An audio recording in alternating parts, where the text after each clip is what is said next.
उपमुख्यमंत्री अजित पवारांच्या दौऱ्यामुळे राष्ट्रवादी अजित पवार गटाच्या कार्यकर्त्यांची चांगलीच धावपळ उडाल्याचं पाहायला मिळालं। अजित पवारांनी सकाळी 6 वाजताच दौऱ्याला सुरुवात केल्यानं कार्यकर्त्यांना थंडीच्या कडाक्यात कार्यालयात हजर राहावं लागलं। जेसीबीच्या साहाय्यानं अजित पवारांना फुलांची उधळण करण्यात आली।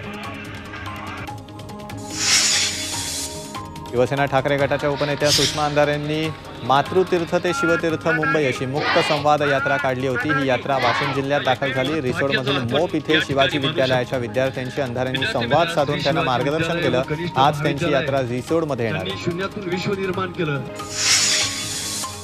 बीडमध्ये भाजप आमदार सुरेश धस यांच्या वाढदिवसानिमित्त गौतमी पाटीलचा कार्यक्रम आयोजित करण्यात आला।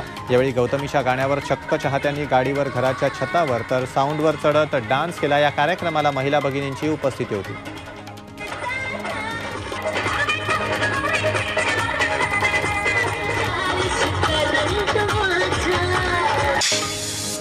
पुण्यातील तळेगावात ओबीसी समाजानं शिंदे गटाचे आमदार संजय गायकवाडांच्या फोटोला जोडे मारो आंदोलन केलं। तसंच भुजबळांबाबत त्यांनी केलेल्या आक्षेपार्ह विधानाच्या निषेधार्थ जोरदार घोषणाबाजी केली।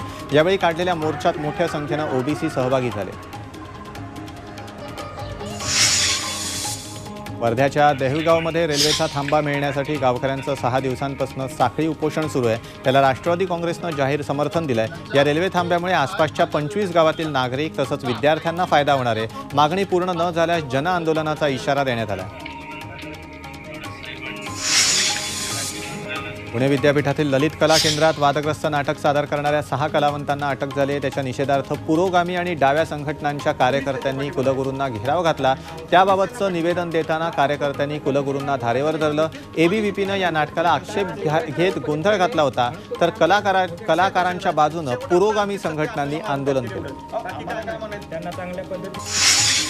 नाशिकच्या मांदवडमध्ये शहीद जवान संदीप मोहिते यांच्यावर अंत्यसंस्कार करण्यात आले। त्यांचा लेह लडाखमध्ये अपघाती मृत्यू झाला होता।